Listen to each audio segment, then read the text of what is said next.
Hey guys, Kevin here. This week I have been talking a lot about phones. I spoke about the new Apple iPhone 8, the 8 Plus and the X, and I had a good discussion with people regarding Android phones and the different phones that are out just now.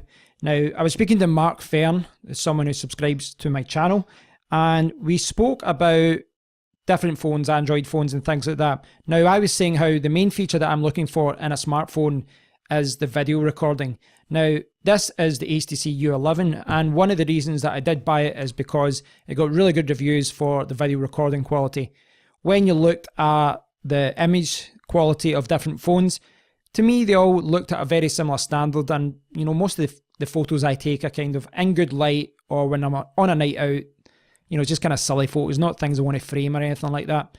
Now, you can see this website here, DxOMark, and they are very well respected. In fact, they're respected so much that HTC U11 really heavily promoted the fact that they got the highest score in history there.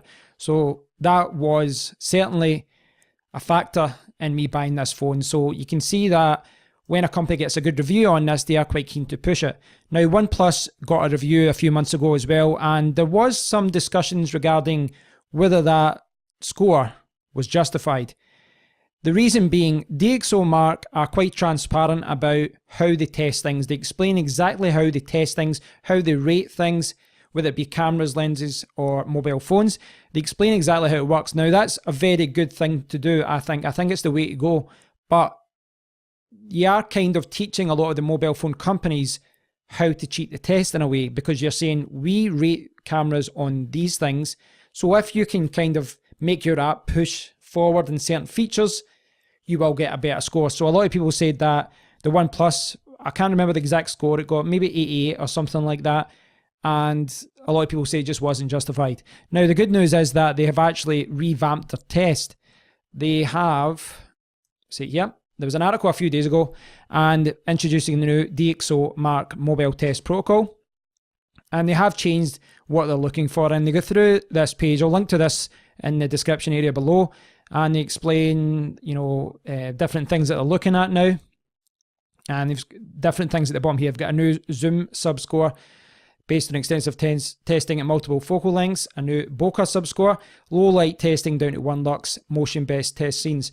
Now, that's quite good, but I'll be honest, I don't know much about photography to the extent whether I can see how they're doing things, whether they're performing really good tests or what all their scores mean.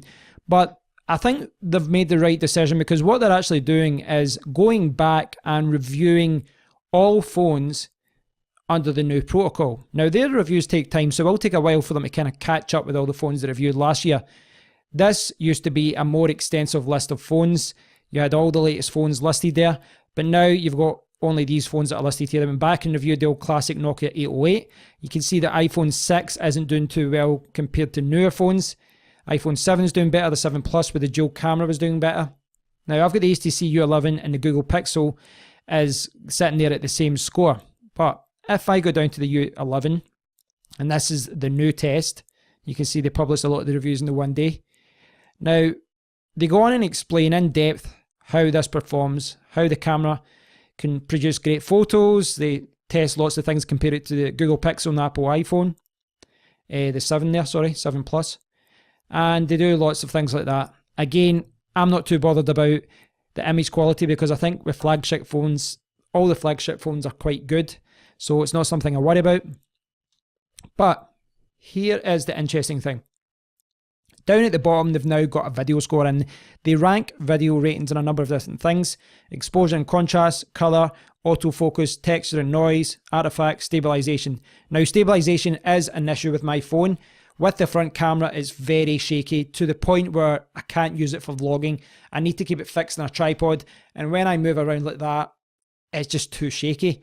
And there's other things here. Texture's not got a great score. Color hasn't got a great score. But it's got a good score for noise, and the overall, you get a video score of 89. So before, you only get one overall score, and that could be a little bit misleading, because if a phone is good at photos and not videos, the overall score might not reflect, because they're looking at the overall picture. But it's got a score of 90 for photos and a score of 89 for video. 89 for video is still very good, but if you go back and you look at the Google Pixel review, and I'll scroll down, you can see here that their video score is 91. So that's 91 against 89 for the HTC U11. Now, what does that mean? Well, it means that if these new scores were there a few months ago, I might have been persuaded to go for the Google Pixel because it's got a better score. Now, I do recognize the fact that, you know, if you're looking at a score of 91 versus 90 or 91 versus 88, there's not a huge difference in quality between these phones. Minor differences, but it's really good now that they now display the video scores, but they also break down how that video score is built up. So you can see, okay, stabilization is great, and maybe colors aren't. And for me, that would be good. As someone who wants to just hold their phone and walk around, stabilization, if I could get that a really high score and sacrifice other features, then for me, that would be good. Now, I will talk about DxOMark in the future. I will no doubt reference them when I'm talking about phones in the future, and it will be one of the things I'll look at when I'm looking at new phones and which one to buy. If they've reviewed a phone and it's got a great video review, a great video test score, then it's going to influence whether I buy it or not. So do check out DxOMark and just keep tabs on it in the future, because I think if you're looking for a phone and you're concerned about the image quality, about the photographs, about the video quality, this is a really good website to reference.